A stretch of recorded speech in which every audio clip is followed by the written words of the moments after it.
You were never just muscle and memory. You were shaped in silence, carved by starlight, breathed into existence by something older than the sky itself. And yet, you wake each morning forgetting how your body hums when the moon is full, forgetting how your hands ache in the presence of certain memories you never lived, forgetting why sometimes your feet move while your mind is still asleep. They call it sleepwalking. But what if it's something more? What if part of you, the part that whispers in dreams, the part that wanders when the world is dark, was never fully integrated into you? Not broken, just waiting for the moment you'd finally ask, "What am I missing?" There are ancient stories, buried in the bones of forgotten temples, that speak of souls scattered across time, of echoes living in our spine, of energy that never truly settled into the body it was given.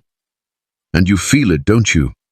That invisible pull towards something unnamed, a flicker in your chest when you hear a certain sound, a weight in your stomach when you pass by an empty doorway. This isn't just a video. This is a threshold, and once you cross it, you'll never look at your sleep or your soul the same again. So if something inside you has started to stir, if a quiet voice you thought was gone just whispered, "I remember," follow it. Not because you're curious, but because you've been here before. Subscribe, not for answers. Subscribe because deep down, you never truly forgot. They told you sleepwalking was a glitch, a disorder, a random flicker in the brain, like a candle dancing in wind. But ancient minds never saw it that way. Long before wires and white coats, people looked inward to understand what moved them. The Taoists believed we carry two spirits. One stays when we sleep, and one drifts, whispering through the realms of dream and memory. The Egyptians carved their dead with outstretched hands, not in mourning, but in readiness, because they knew some parts of the soul do not rest, even in silence. When your feet carry you through the night while your mind floats in shadow, that is not madness. It is memory in motion. A part of you that never anchored, never fused completely to this flesh. Not because it's broken, but because it still belongs somewhere else. The Hermetic traditions called it the double walker, a reflection of the self that acts when the conscious mind is not watching, not evil, not holy, just unfinished. You weren't born fully whole. Most of us never are. Through fear, trauma, or soul forgetting, pieces of our energy scatter, hiding behind the ribs, beneath the tongue, in old wounds we learn to ignore. And sometimes those pieces move. They move your arms, they guide your legs, they walk when you sleep, not to harm you, but to find their way back home. This is the truth no one tells you. Your body remembers more than your mind allows, and when it walks without you, it's not sleepwalking, it's soul-searching. But this truth has been veiled, swallowed by glass cities, buried beneath fluorescent lights and digital noise. The mirror no longer shows you what you are, only what you've been told to see. Still, something deep beneath that mirror pulses, waiting. And when the illusion breaks, you'll see what was always there. Still, something deep beneath that mirror pulses, waiting. But the mirror you were handed, the one you stare into each morning, was never made to show you what you are. It reflects skin, symmetry, status, not energy, not memory, not the soul walking behind your eyes.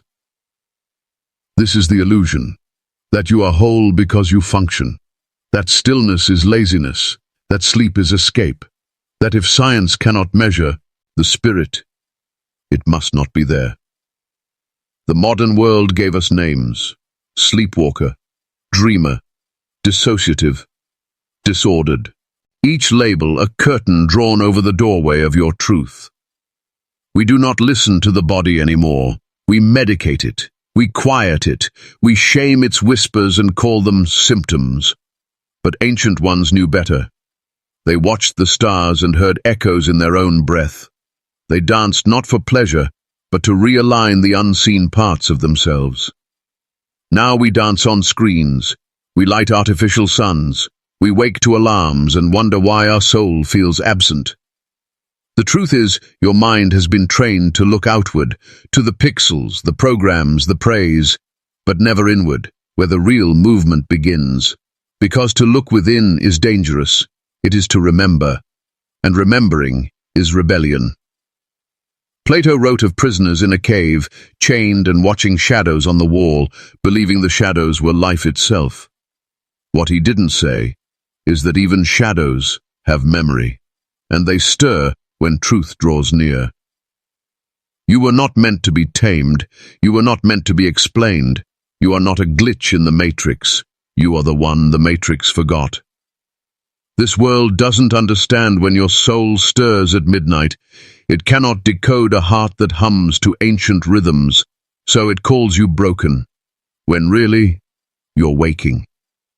And in that quiet rebellion, when your spirit moves without permission, a door opens.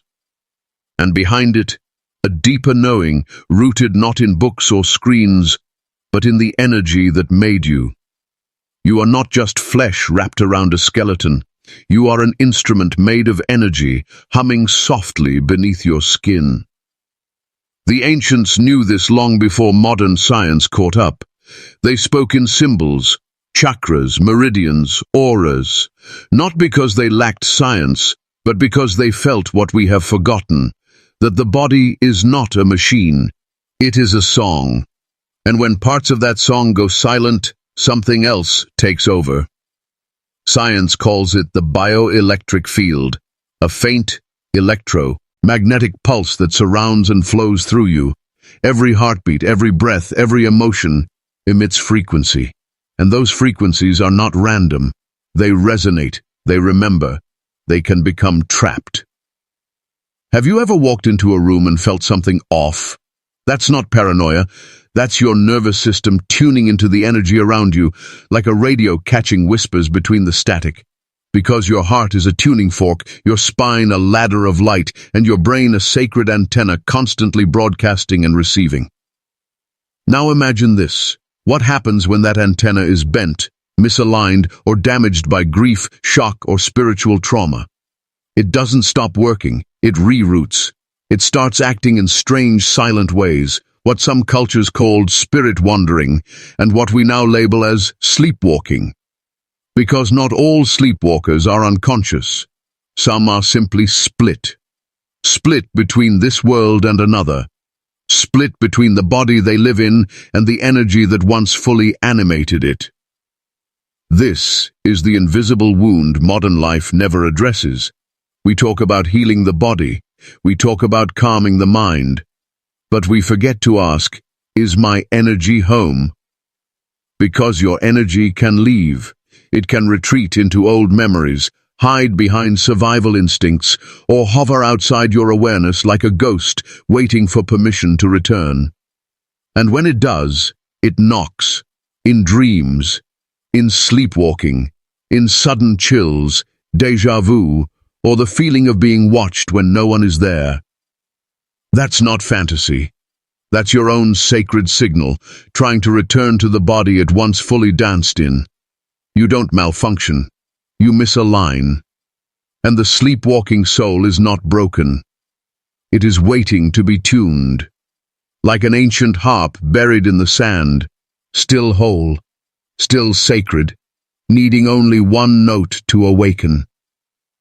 Somewhere behind your eyes, there is a forgotten version of you, not the one you show you to the world, not the one dressed in your name, your age, your story, but the one who carries the weight of every emotion you weren't allowed to feel, the child who swallowed their screams, the dreamer who silenced their visions, the soul who learned over time that parts of them were too much, too sensitive, too strange.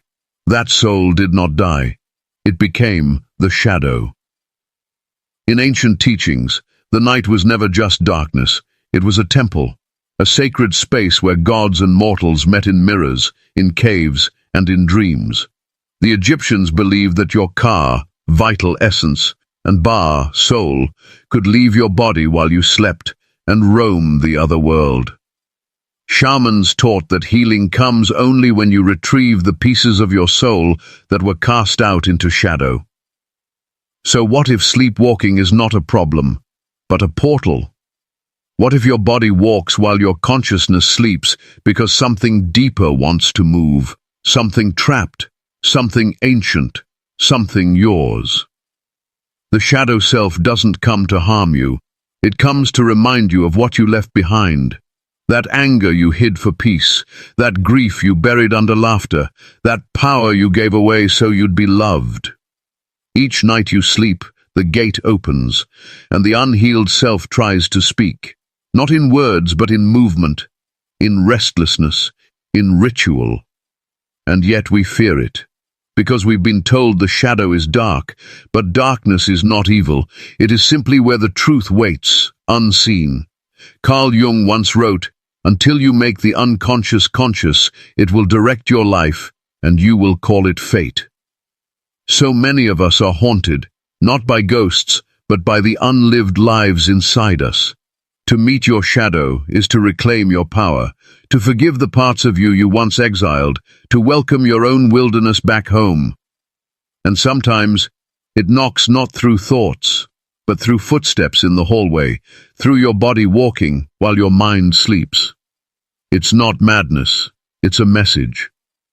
From the part of you that is still waiting to be seen. Long before sleepwalking was labeled a disorder. Ancient civilizations whispered of it as something sacred. They didn't see it as a glitch in the mind, but as a soul stirring beneath the veil of flesh. In the sacred dream temples of ancient Egypt, seekers would lie down upon cool stone beds under moonlight, hoping to drift into divine sleep. This practice, known as incubation, was a ritualized form of sleep where priests believed the gods, particularly Thoth, the scribe of hidden knowledge, would deliver visions. If one walked in their sleep during these ceremonies, it wasn't feared, it was revered. It meant the gods had accepted their soul's offering and were using their body as a vessel for unseen work.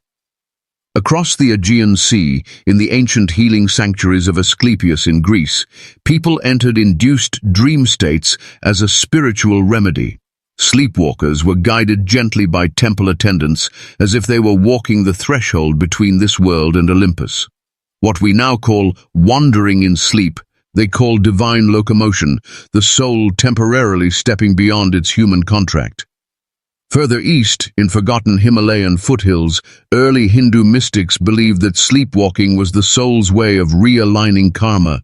A person's Atman, their eternal self, might leave the body at night, seeking reconciliation, guidance, or unfinished sacred tasks. If you woke to find yourself outside, they said you were led there by the threads of a past life, your body chasing what your soul could not yet speak. Celtic druids, meanwhile, trained nightwalkers. These were not random wanderers, but chosen souls believed to be born with a thin veil between worlds.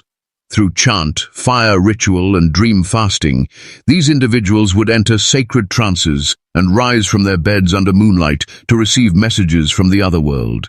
They were often feared and respected, not unlike prophets or witches. And in the stone-walled cities of Sumer, early Mesopotamians had clay tablets recording the sleepwalkers, those who moved in twilight hours and later recited vivid visions of gods, wars, or messages from the sky. To them, these were not mad ramblings. They were dispatches from the heavens, too powerful for the waking mind. What if we've misunderstood sleepwalking all along? What if these nighttime wanderings aren't accidents, but echoes of an ancient inheritance, a buried practice, where the soul for a moment is free to roam in search of what the waking self has long forgotten? Throughout this journey, we've uncovered what most have forgotten, or were told to forget. Ancient symbols etched into bone, rituals once passed down in shadows, a time when the soul was not just a concept, but a living force, studied, nurtured, and awakened through ceremony. But if these ancient people knew how to connect with the body's sacred points, if they understood how to open the third rib, how to awaken memory through the feet, or how to speak with ancestors through sleep, why was it all erased? Who silenced the knowledge hidden in our anatomy? Some say the answer lies not in history, but in control. Because a body awakened, a soul reconnected, is no longer easily ruled. When you touch the sacred point on your chest and feel the warmth rise, you remember that you are more than muscle, more than mind. You are memory. You are light wrapped in clay. And the ancients knew this. In ancient Kemet, the priests warned that when the knowledge of the bones is forgotten, humanity becomes like dry reeds, easily bent by any wind. That forgetting your sacred structure is the first step toward spiritual enslavement. But now, something is shifting again. Around the world, people are waking up with strange dreams, sudden senses of déjà vu, and a call to reclaim their body not as a machine, but as a team. These aren't coincidences, they're signals, echoes of the past knocking on your skin. Your ribs hold more than breath, they hold memory. Your spine is not just a column, it's a ladder. And your heartbeat? It's not just rhythm, it's a drum calling you home. The knowledge was never destroyed. It was buried, beneath doctrine, beneath shame, beneath the noise. And now you are being invited to remember. Remember how your ancestors walked barefoot on sacred ground, not to survive, but to feel. Remember how they danced not for entertainment, but to align. How they wept beneath the moon, not in weakness, but in devotion. Everything the ancients knew was left for you, not in books, but in you. So the next time you feel that strange pull in your chest, the shiver down your back, the sensation that something ancient is awakening inside, don't dismiss it. Touch that sacred point. Close your eyes, and remember, you are not broken, you are not lost. You are just beginning to remember who you were before they taught you to forget. If this stirred something deep within you, then your journey has already begun. Subscribe The Spine Gospel and send a super thanks to help uncover more truths they never wanted you to know.